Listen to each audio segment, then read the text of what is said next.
Good afternoon, everybody. Thank you for joining us today. I'm going to begin in just a minute, watching people enter the webinar.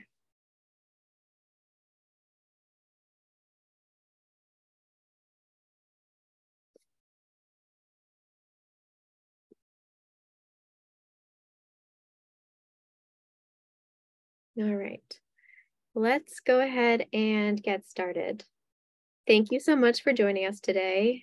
Today, we're going to provide an overview of the National Fund for Sacred Places. Here's our agenda for today. First, we're going to provide an overview of the program, including some background on it. Second, I'm going to walk you through the components of the fund, including what we offer and what we're looking for. Third, I'm going to touch upon the application process. In short, it's a two-step application process that begins with an LOI. The LOI is now open, so I encourage you to get started if you haven't already. And then fourth, we're going to have some time for questions and answers. If questions come up for you during the presentation, please go ahead and enter them in the chat. National Fund staff is going to be monitoring the chat and replying in real time. And I also want to note that we are recording this session. So if there's somebody from your congregation that's not able to join today, or you'd like to share it with someone, it will be recorded and posted on our website within the next 24 to 48 hours. All right, National Fund overview. The 100,000 plus historic houses of worship across America contribute significant value to their communities. Sacred places function as hubs for social service programs, provide essential space for community gathering and organizing, and host a variety of arts programming, all frequently at low cost or no cost at all. We exist to support these congregations and buildings and ultimately to advance the common good.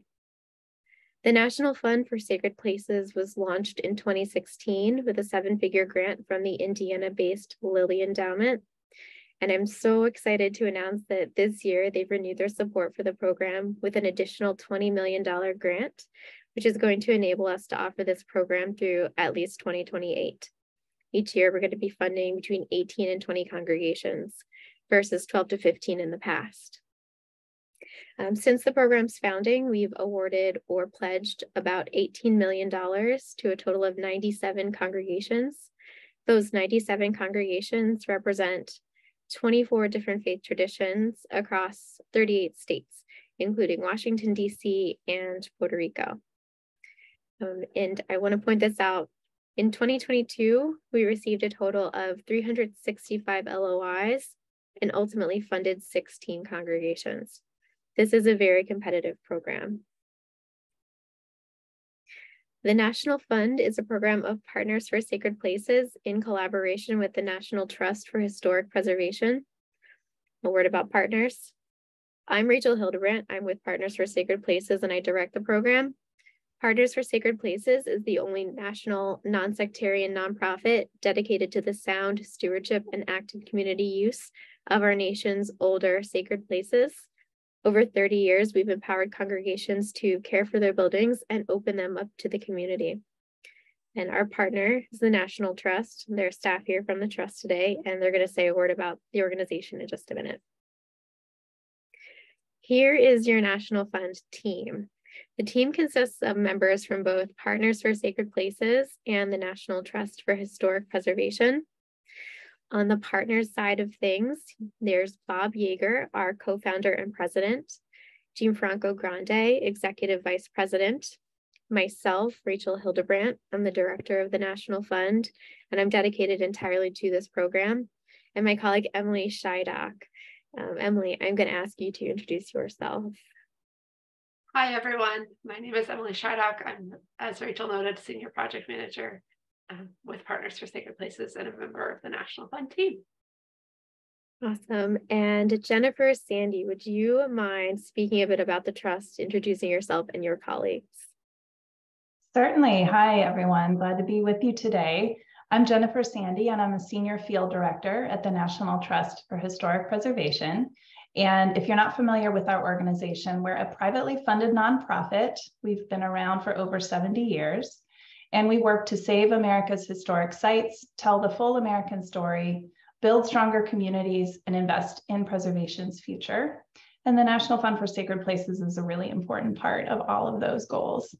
And I'm joined today by two other members of my team, and there are a few others listed on the screen who are not here today, but I'll just turn it over to my colleagues, Anne and Emily, to introduce themselves. Thanks.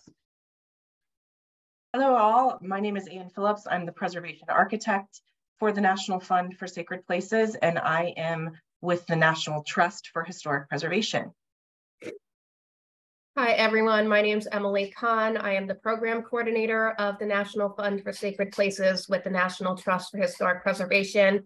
I'll be answering questions in the chat, so looking forward to hearing from many of you. Thanks.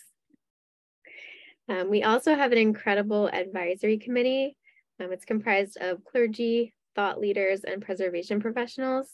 This group of people comes together each year and helps us make hard decisions about who to fund. So, you're probably wondering, what does the National Fund provide to its grantees? The National Fund is not your typical program where once you're accepted, you get the funds immediately. Before we disperse any funds, we provide training, pro bono technical assistance, and a planning grant to each grantee.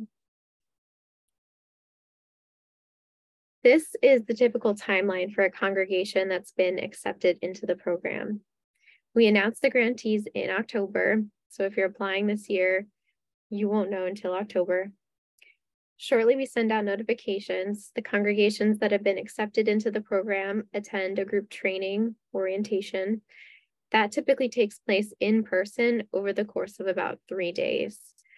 Day 1 is an evening reception. Day 2, day 3 are full days of training.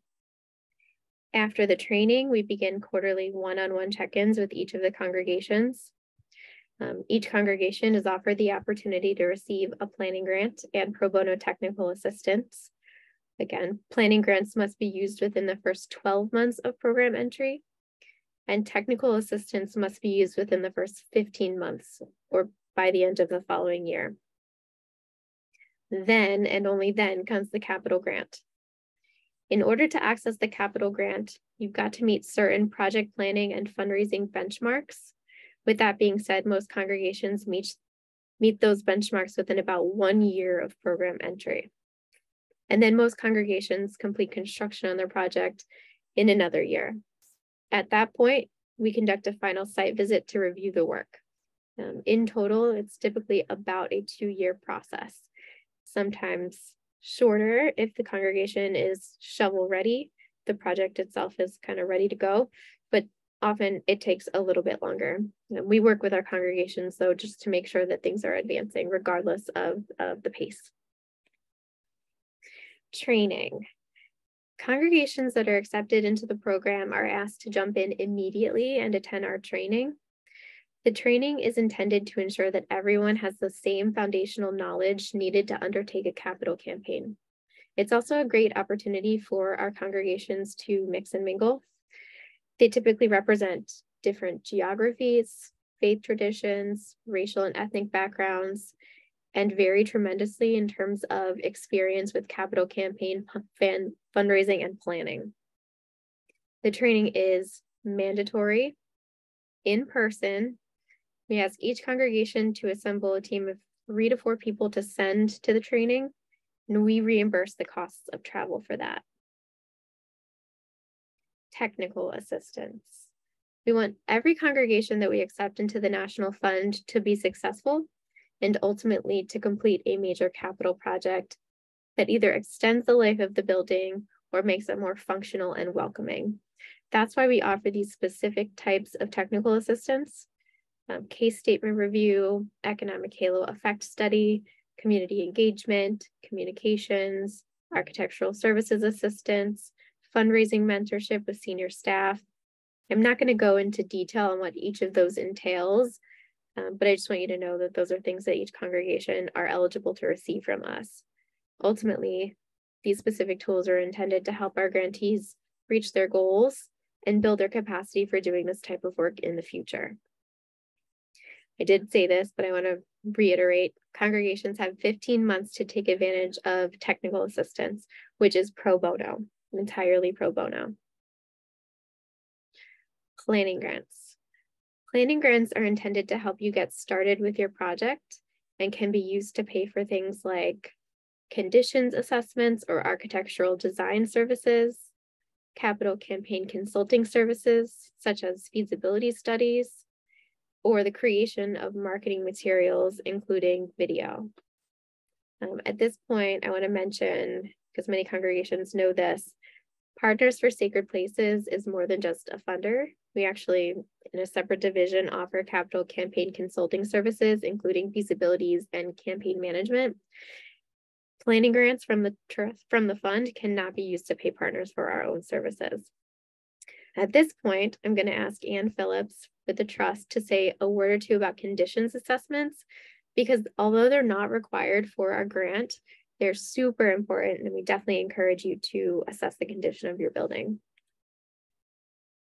Hi all. So what is a building conditions assessment? So as Rachel mentioned, the planning grant can be used should you be awarded the grant or become a grantee. The planning grant can be used to help fund this sort of assessment.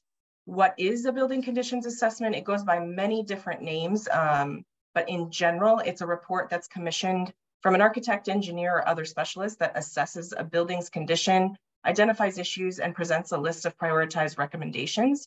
So what is most urgent and the order of magnitude of those issues, its purpose. So why do you need it, right? It's really a critical sort of thinking of it as like a health checkup for your historic building. As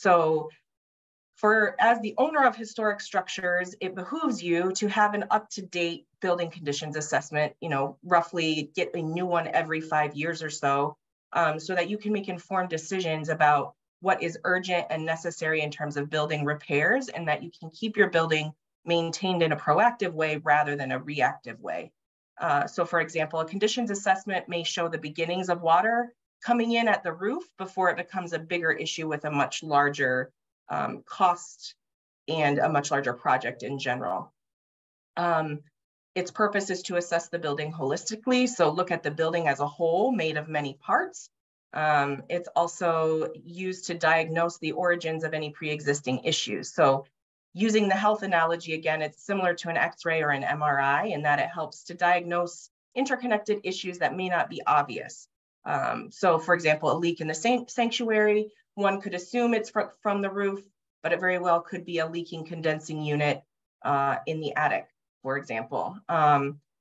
So you could just replace the roof and hope for the best, or the conditions assessment would be able to figure out and find the root of the problem, determine the actual cause, and then give you some ideas to explore for repair before you get into the design phase. So it's really the opportunity to understand the urgent needs of the building and help you determine priorities before you head into the design and construction phases. It allows you to take a step back and review multiple options, outcomes, pros and cons, and ultimately helps you avoid investing unnecessary time and resources into your capital project.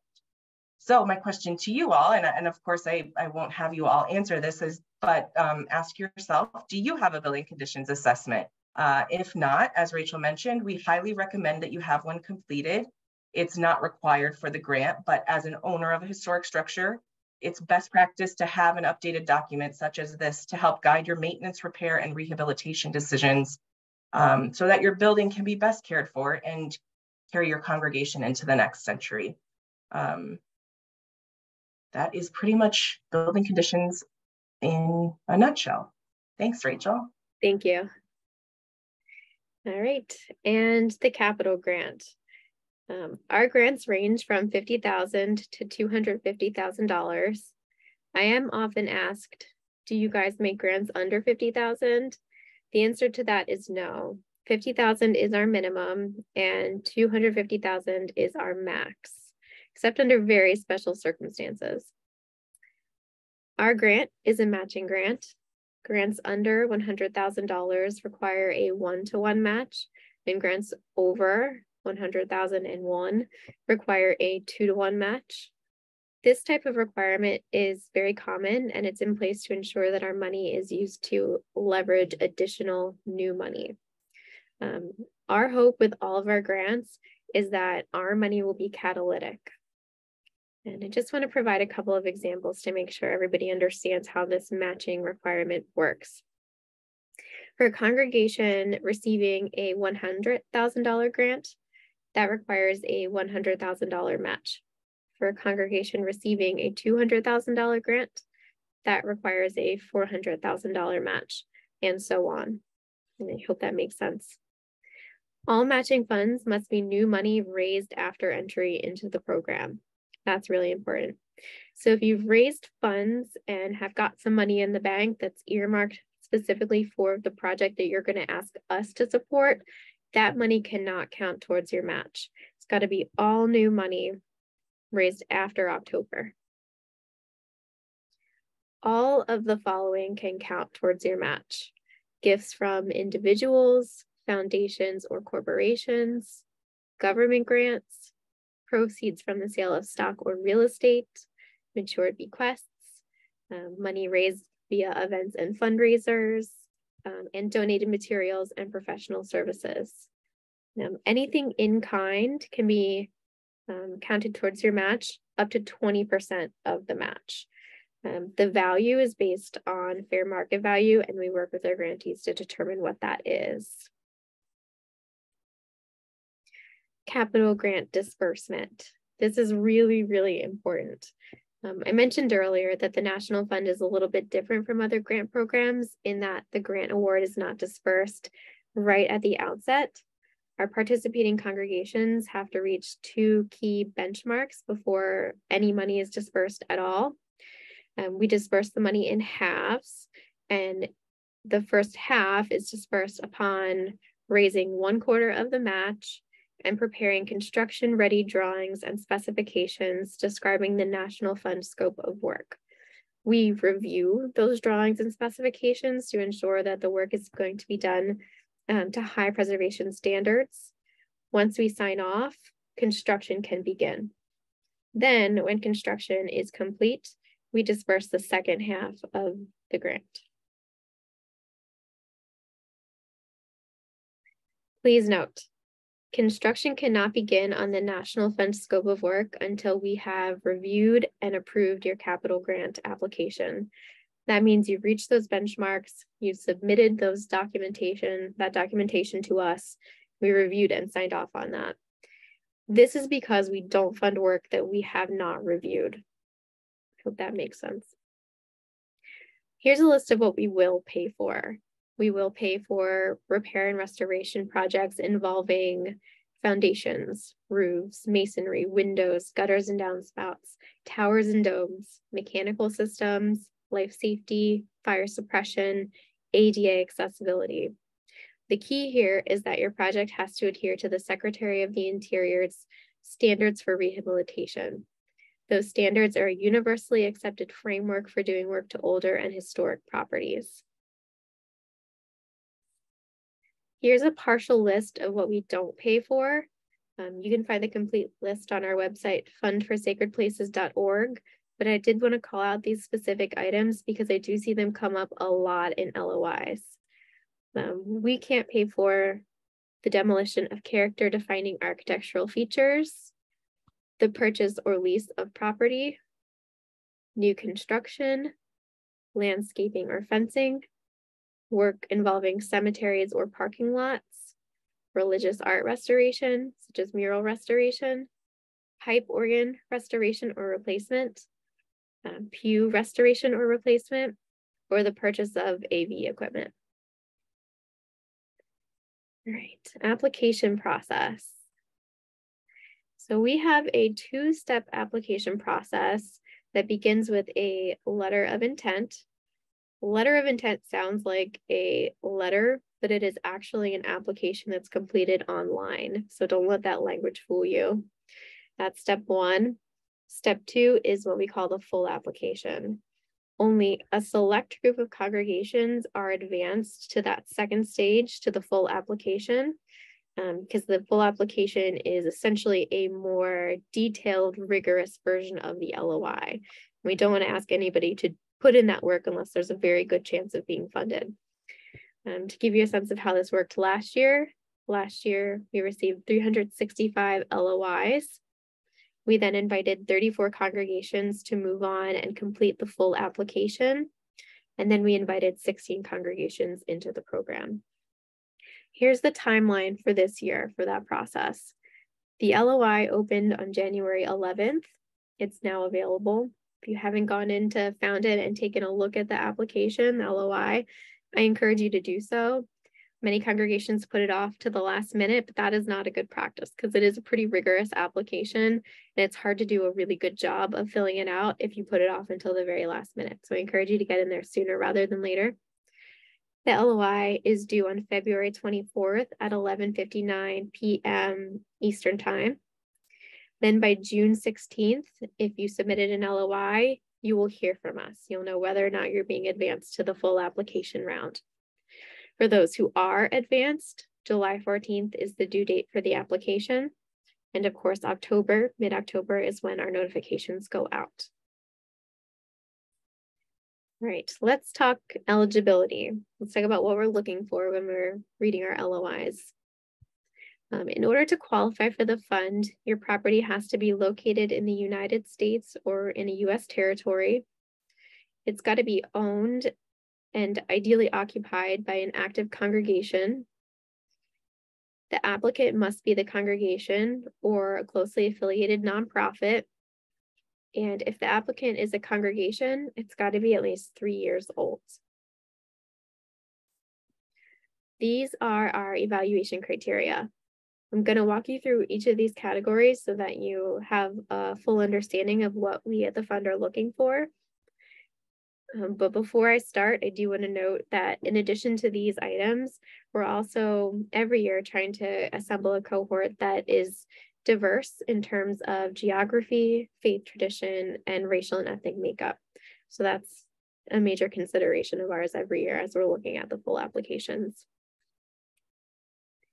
Okay, historic, cultural, architectural significance.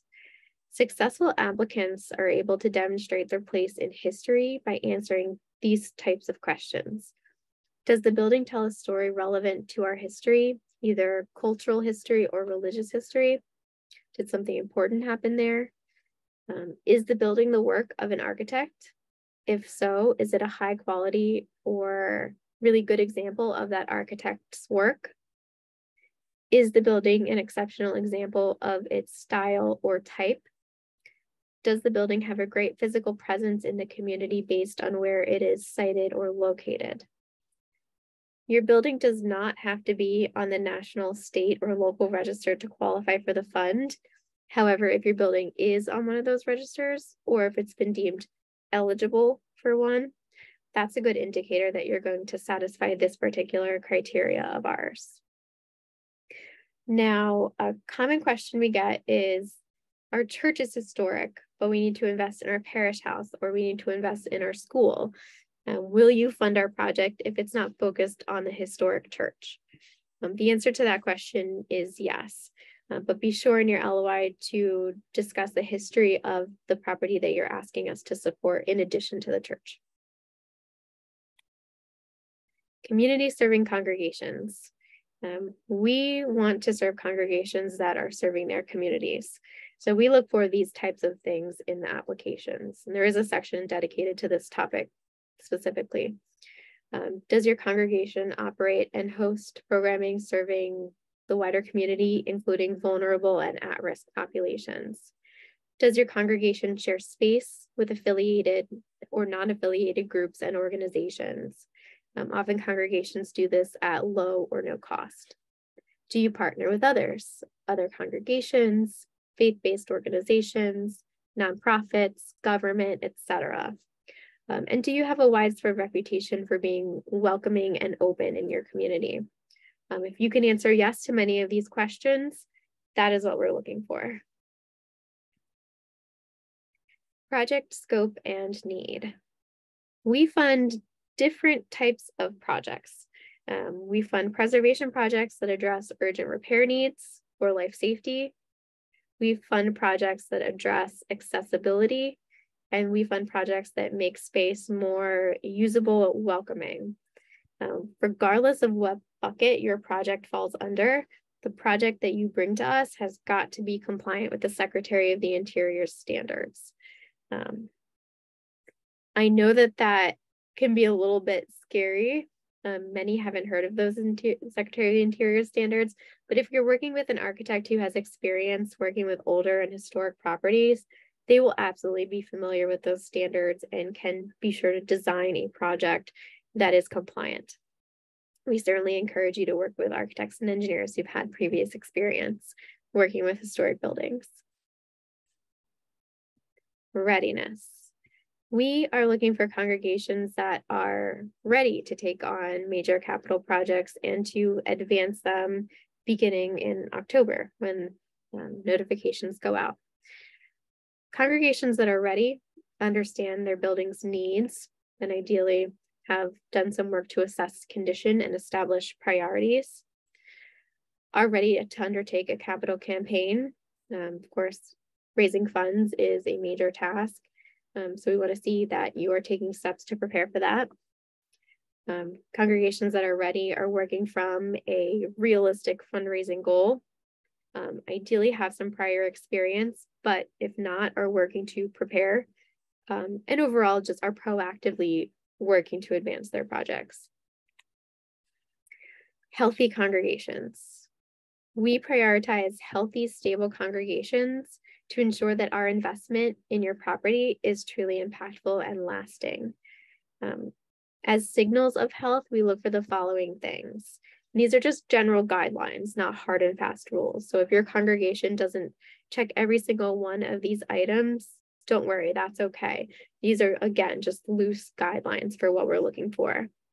We're looking for tenured, well-respected clergy, capable lay leadership, stable or growing membership, financial strength and stability, support of the judicatory or governing body if applicable. And actually, I should mention this year, we're looking for letters of support at the full application, and a history of weathering challenges with resilience. Lastly, we're looking for strong applications. This is a really competitive program, so it's important to put your best foot forward. Applications should be completed in full with all required attachments, should make a compelling case for support. There's actually a section called Case for Support at the very beginning. I encourage you to spend a little bit of extra time and energy on that because that's our first impression of you. In addition, clearly articulate the project's goals and components. Be really specific and clear about what you're asking us to fund.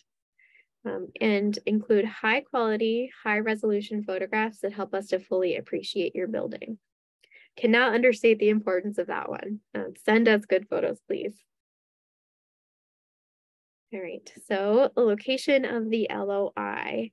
For those of you who have not started the application process, you can find the LOI on our website. There's a link there at fundforsacredplaces.org and select apply.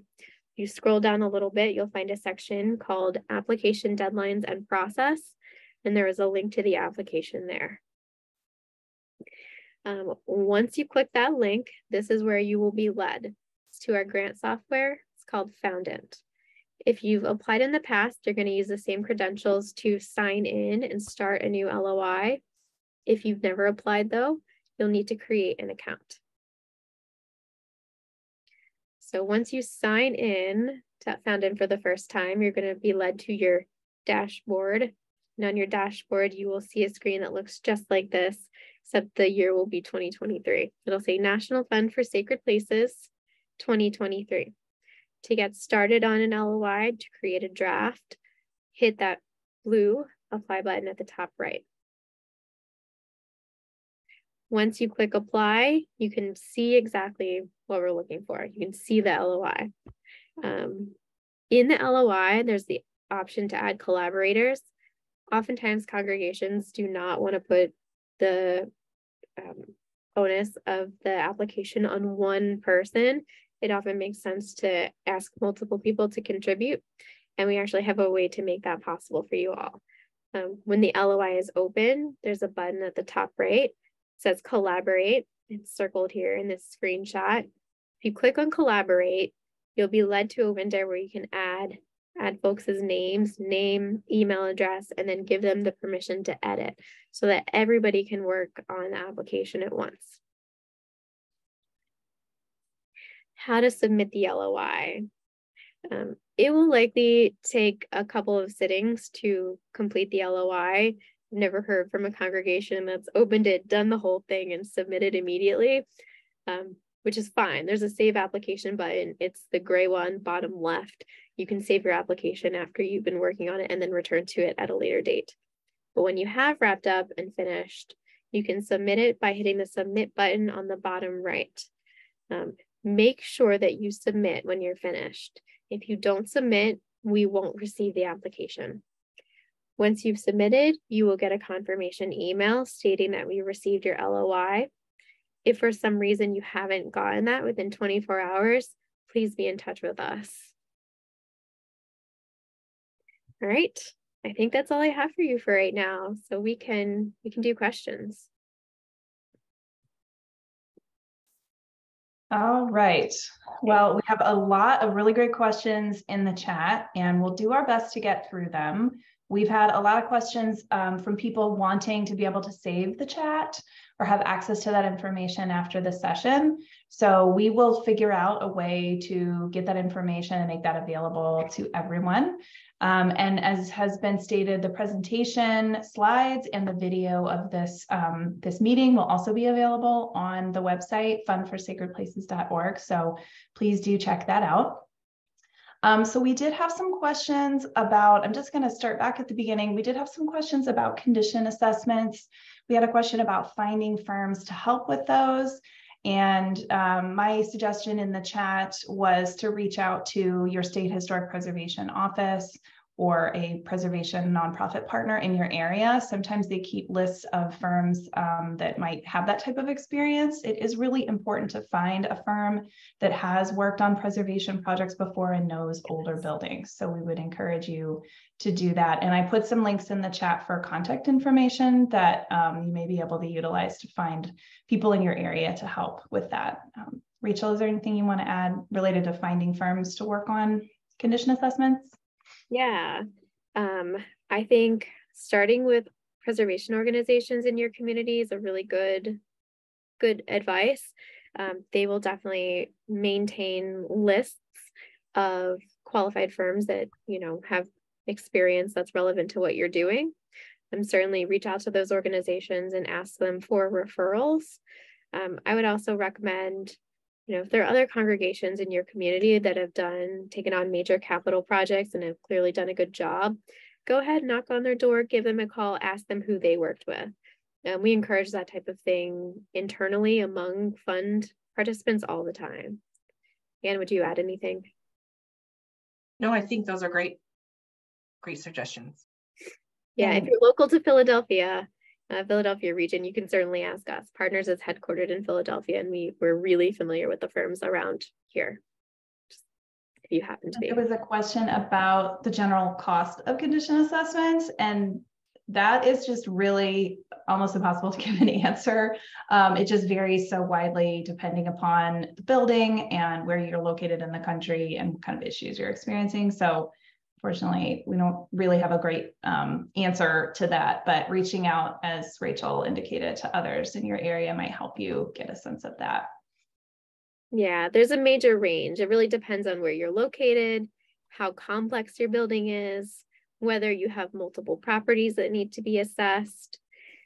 It just varies a ton based on those factors. Mm-hmm. So then we had some questions related to what types of church properties are eligible. So a question about, does the church have to still be in operation? A question about a building that started not as a church and then is now being operated by a religious entity. So Rachel, can you just talk a little more about those eligibility guidelines? Yeah, We are limited to funding purpose-built religious buildings.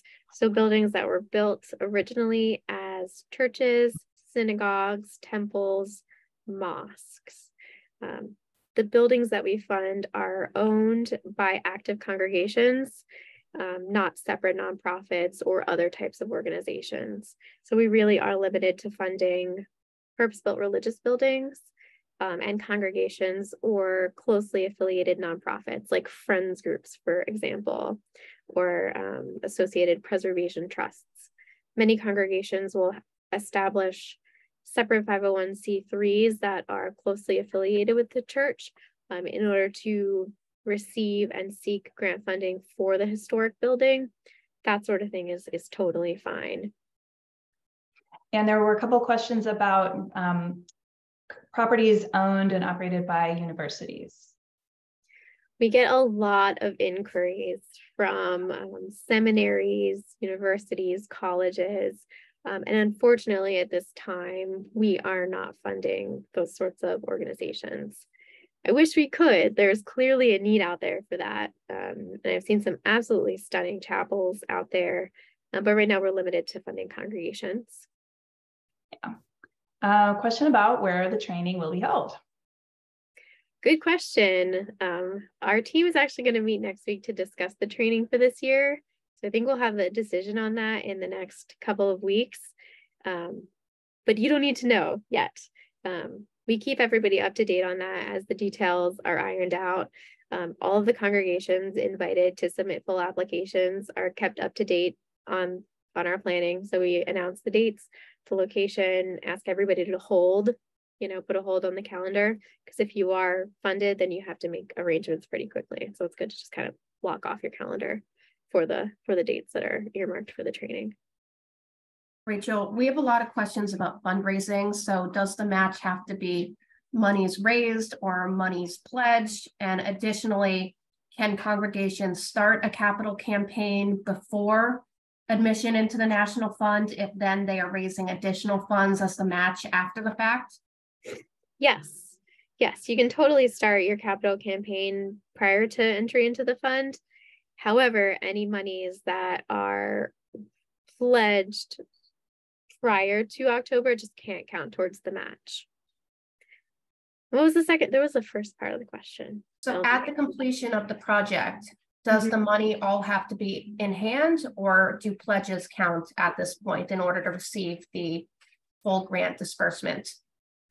Pledges are fine. We do want you to have as much of the money in hand as possible, but we understand that sometimes congregants have to pledge over 3 years or 5 years. It really just depends based on your congregation, and we're understanding of the situation. We just want to make sure that you raised all of the funds necessary to pay for the work. All right, going back to the condition assessment, a couple additional questions related to that. Can the planning grant be used for a condition assessment? Yes. Yes. But there's a question about, does having a building condition assessment report provide an advantage for the grant? And Rachel, you talked about us wanting to see congregations that come with a good understanding of their buildings and what their buildings' needs are. So I think generally a condition assessment can help you achieve that, but it is not a requirement. So Rachel, I don't know if you want to add to that. Yeah, definitely. It's strongly encouraged, but it's not a requirement. In terms of an advantage, I would say maybe, but not necessarily. We do accept congregations at various stages of planning into the fund. And then we work with each congregation to figure out a path that's best. So some congregations come into the fund without a conditions assessment, knowing that they need to do HVAC work, for example, and we're often fine with that. But if a congregation comes into the fund and has, apparent conditions issues like a leaky roof and masonry that's like maybe spalling, then we are going to encourage a conditions assessment. We'll say the planning grant can help with the conditions assessment, and then together we'll figure out what the National Fund scope of work will be. So no, it doesn't give you an advantage, but it is best practice to have one. Okay, so a couple folks indicated they had applied last year and weren't accepted. They're asking if they can access the application from last year, or do they need to start over? And then also, if they did apply last year and weren't accepted, if there's any way to get feedback on those LOIs from last year. Yeah. So if you submitted an application last year, you can sign into Foundant and look at that application. The LOI this year is very similar to the LOI last year, but there's no one button you can use, just kind of boop, copy everything over from last year into this year. You kind of have to just copy and paste if you want to do that. And then the second part of your question was, our congregation eligible to receive feedback? Yeah, absolutely. Reach out to me or one of the team members here, and absolutely we can provide feedback on the LOI from last year. All right, so there's some questions about what do we consider a historic site that would be eligible to apply? Do you want to take that one, Jennifer? Yeah, so we don't require any official designation. Certainly if you are designated as historic by either your local municipality or you're on the National Register of Historic Places, that's great. And you'll want to talk about that in the application. But we just want to give everyone an opportunity to make the case for why their building and their congregation has historic significance, cultural significance in their community. So we ask questions in the letter of intent that help you kind of drill down into that. If you do have information about who designed and built your building, you can include that. So it's really just up to you to make your best case on the importance and significance of your buildings. Yeah, I think the only thing I would add to that is many congregations that are historic and know they're historic will lean really heavily into the history in the application. So in that case for support section, we'll get like a really kind of, oh, this is terrible to say, but like a dull overview. Congregation was founded in this year. These are our pastors. That kind of thing. We definitely want to hear that. We want to know about your history. But beyond that, we want to know what your story is. Why should we support your congregation? Why is it important? And why is what you're doing important too? Hopefully that makes sense. It wasn't too cruel. I think that we have found that congregations that are able to articulate their own story in that way are, already kind of have a leg up in the next phase of this, which is raising the matching funding. And that's also part of what the program is designed to do, is to help support congregations learn how to talk about the work that they're doing and their facilities in a way that's inspirational to attract additional funders. And so there is a question about, can the matching dollars come from beyond the congregation? For example, the conference or another philanthropic group. So do you want to talk about matching funds? Yeah, do you mind repeat, what is the specific? Yeah, so matching funds, can the matching funds come from beyond the congregation? Oh, yes, absolutely.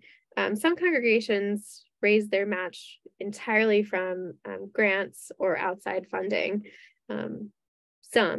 Most, it's a mix, where some is coming from the congregation, some's coming from individuals associated with the congregation or that care about it, and then some grants. But absolutely, yes, can absolutely be a mix or entirely from outside. Right, and again, that's part of what the program is designed to do, is to help congregations think about their communities more broadly and raise funds outside. If you're able to achieve the project just with funding from your congregation, then it may not be the best fit for a grant like this that is intended to be catalytic and help you think about, once in a generation projects that are going to move you beyond just your typical constituents. All right, let's see. What about a church where the congregation are renters and not owners of the church? Would they be eligible?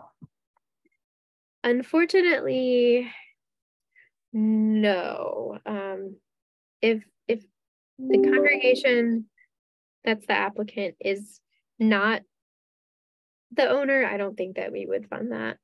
a collaborative application between the owner congregation and the tenant congregation is something I think that we would entertain, but we've got to see buy-in from the owner of the property.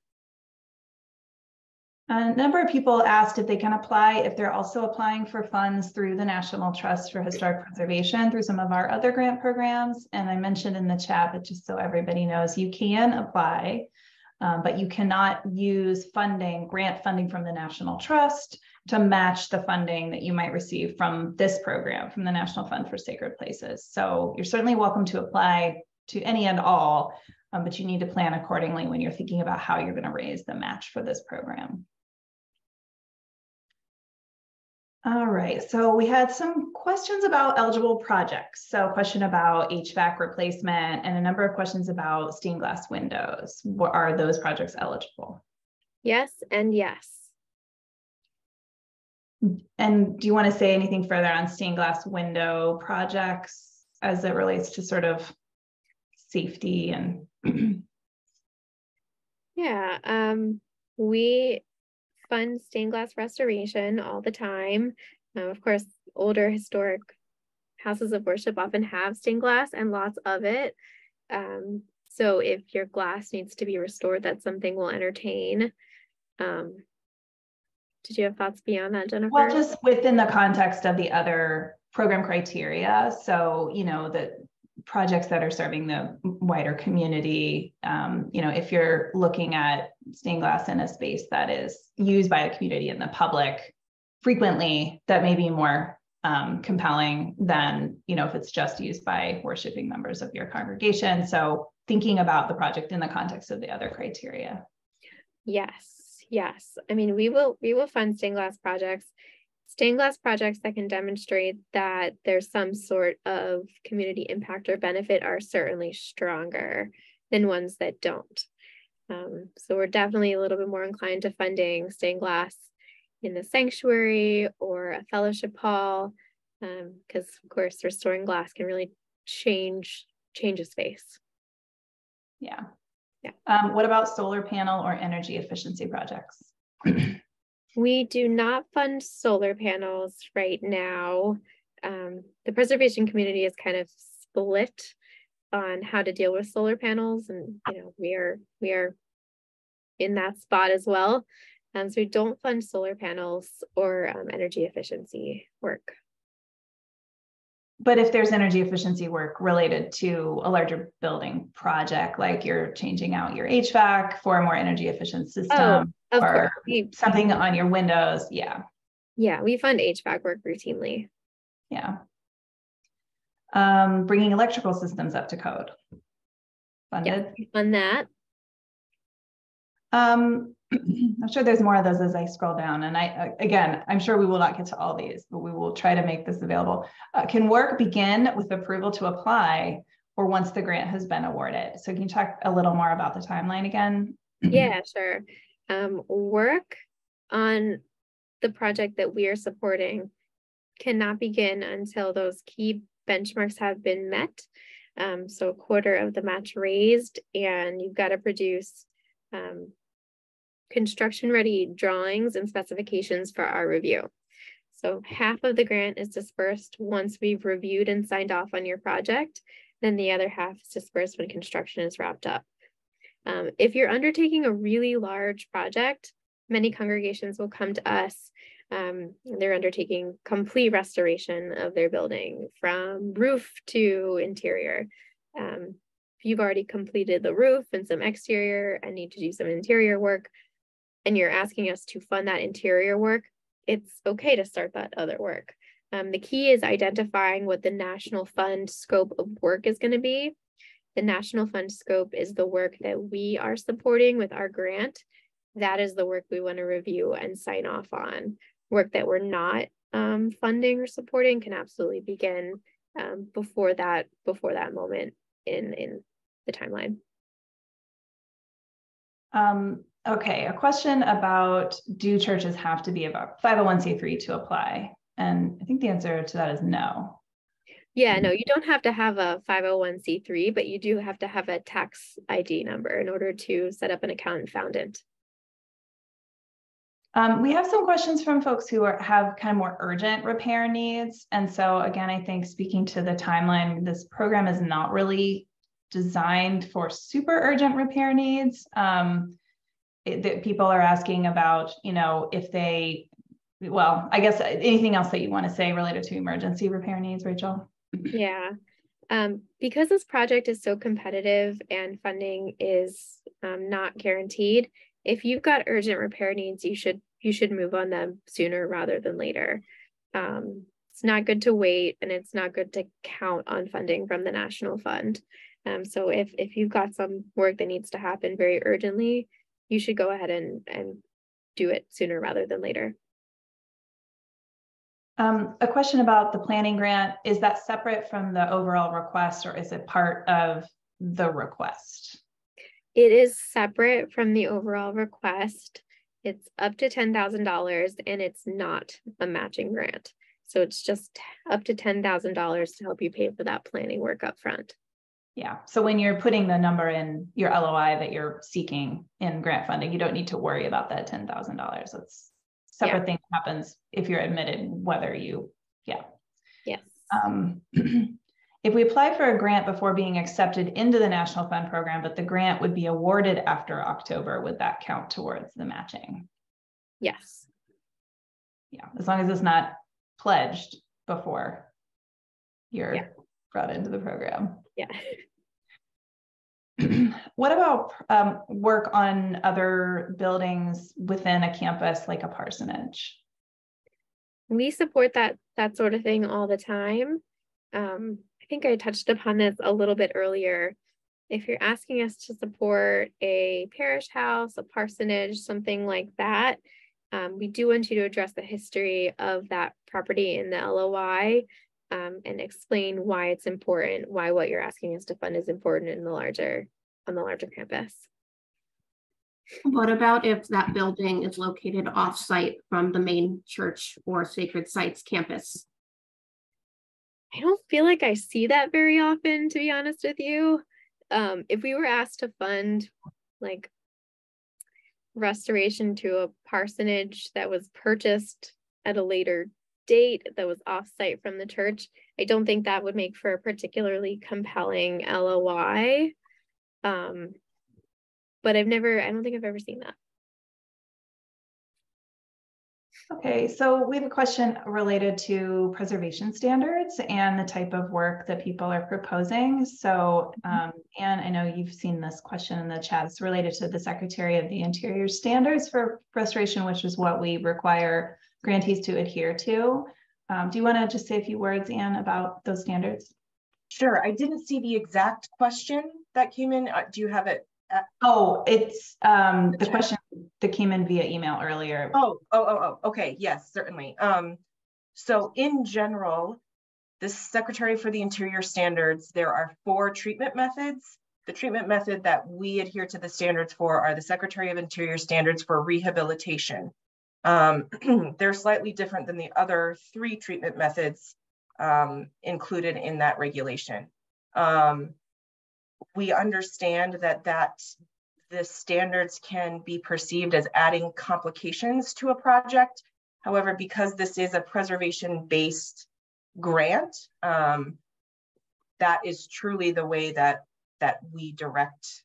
It's the best set of standards that we use to make sure that work is done in a historically appropriate way. Does that answer the question, Jennifer, or were you looking for something more?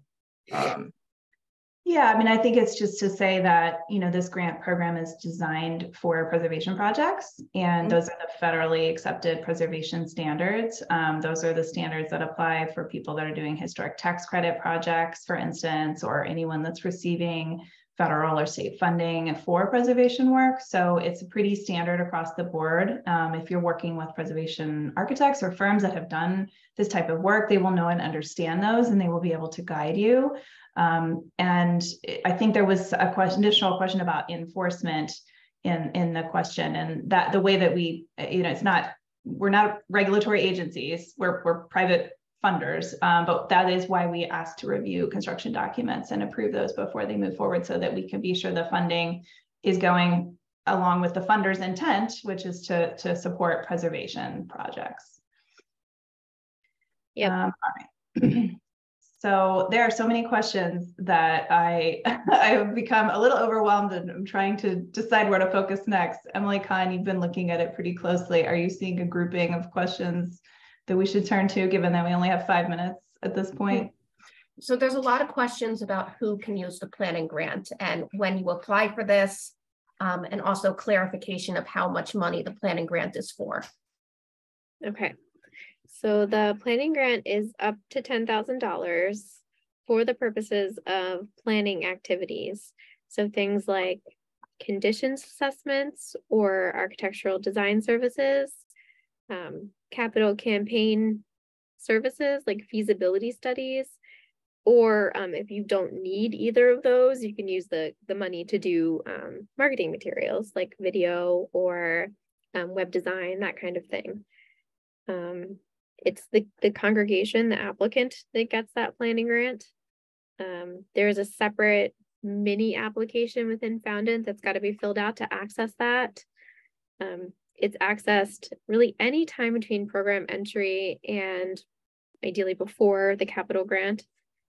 That covers it.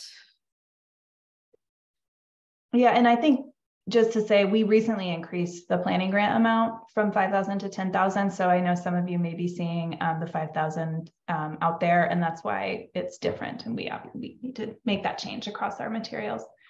Yeah. So a question around how do we identify a stable, healthy congregation?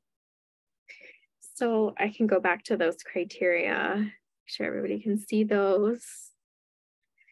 So these are the kinds of things we're looking for in applications. I mentioned before, these are not hard and fast rules.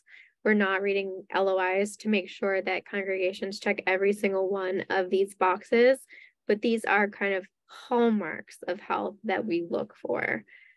So tenured, well-respected clergy, capable, active lay leadership, stable or growing membership numbers, financial strength and stability, support from the governing body or judicatory if you have one. Some congregations are independent and don't, that's fine. And a history of weathering challenges with resilience. So we have a grouping of questions on the grant amount. So is it possible to request a certain amount and then ultimately the grant that is approved is less than what's been requested? Yeah, that's fine. You can come in asking for, $250 and end up at $2, or come in at $150 and end up at $1. That's okay. That does happen from time to time, depending on how costs shake out for your project. We don't increase though, so we don't go up. If you come in at $2, you can't go up to $250. So you have to make sure that your ask in the LOI reflects your need, what's realistic, and an understanding of the fact that you can't go higher. And questions about how do people determine how much they're asking for? We do require you to put a specific amount in your LOI that you are asking for to answer that question. And how do people come up with that number if they haven't done the planning or maybe haven't, or a little earlier along in their process? Do you want to talk about that, Rachel? Yeah. So whatever amount you ask us for, figure out what the match would be and ask yourself whether that's realistic. That's the first piece of advice I have on that. That kind of gets back to that readiness criteria. In addition, I suggest working backwards. The reason I say that is because our maximum grant is $250,000. So that means in order to receive that grant, you've got to bring us a project with expenses totaling $750,000. That's because a $250,000 grant requires that 2-to-1 match. So for a $250,000 grant, it's a $500,000 match. 250 plus 5 is 750. So if you have done the planning and you've got a $700,000 project, divide 700 by 3, and that should probably be your ask. there is no one right way to do this though. There's no recipe or formula for figuring it out. It's something you've got to discuss with your team and determine together. And this is also why we do recommend that people have a good knowledge of their building and their building needs, because you could just make up a number and ask for that, but you're going to have a much stronger application if you have some sort of resource that has helped you determine the number that you need for your project, whether that's a full-on condition assessment or conversations with an architect or contractor. It's helpful to provide some background information on how you generated the number that you think that you're going to need for your campaign. Yeah, it's always, I will say I've seen applications in the past, LOIs. I know I keep using those terms interchangeably. I apologize. I've seen LOIs in the past where it's outlined total project of 500, or let's say $100,000. Total project costing $100,000. Grant request for $100,000. When I see something like that, I'm like, there's no room for the match, if that makes sense. The ask should really be 50, or the project should be larger in scope. So I guess my tip, even though it's a little confusing, is give some thought to how our grant works in terms of the match, and make sure that your ask factors in, leaves room for the grant plus the match. Yeah, and just to clarify, you have to raise at least the same amount as you're asking for. So if you have $50,000 project, you'll have a $50,000 match. Once you get above 100,000, then you have to raise 2 to 1. So it's always at least the same amount in match as what you have requested. But to be clear, a $100,000 grant still has a $100,000 match. We get this question a lot. Yes. Anything over 100,000, so 101,000 to 250,000 will be a 2-to-1 match. Thank you. We're at 102. I think we should do questions for maybe 3 more minutes and then close up. Sure. Again, a question about recording of the presentation. It will be on our website. If our congregation is not ready to apply this year, what are the chances that we can use this year's application to prepare for next year? Chances are next year's LOI will be pretty similar to this year's. So if you want to go ahead, start a draft, take a look at what we're asking, feel free to go ahead and do that. A question about, can design and expediting fees be included in the requested amount? Design fees can be included in the project expenses total. Yes. Expediting fees, that's a good one. I've never gotten that question before. No, I think we need to discuss that as a team to figure out how we feel about that. So maybe. Yeah. Can you receive the planning grant even if you are not awarded the other grant? And no, because it's part of being accepted into this program. But I will say that the National Trust for Historic Preservation does have other grant programs that fund planning work, typically at a lower amount. So maybe $2,500 to $5,000. Sometimes they require a match, sometimes they don't. So check out the National Trust website for more information, and that's savingplaces.org, and I'll put that in the chat. And I just put the specific grants link in the chat as well. You're 2 steps ahead of me. That's great. Let me see if I can find one more. So I did try to answer this in the chat, but someone's asking if the historic building has an add-on that was built at a later date from completion of the initial building, would it be eligible? And my answer was potentially yes. We don't require, that it's just the original building that applies. You just need to make the case for historic significance in the same way as you would for any other building. Yeah. I think that's probably it. Okay. Thank you everybody for joining us today. I appreciate you all, some of you sacrificing your lunch hour. So please be in touch if you have any questions, and know that we look forward to reading your LOIs when the time comes. Thank you.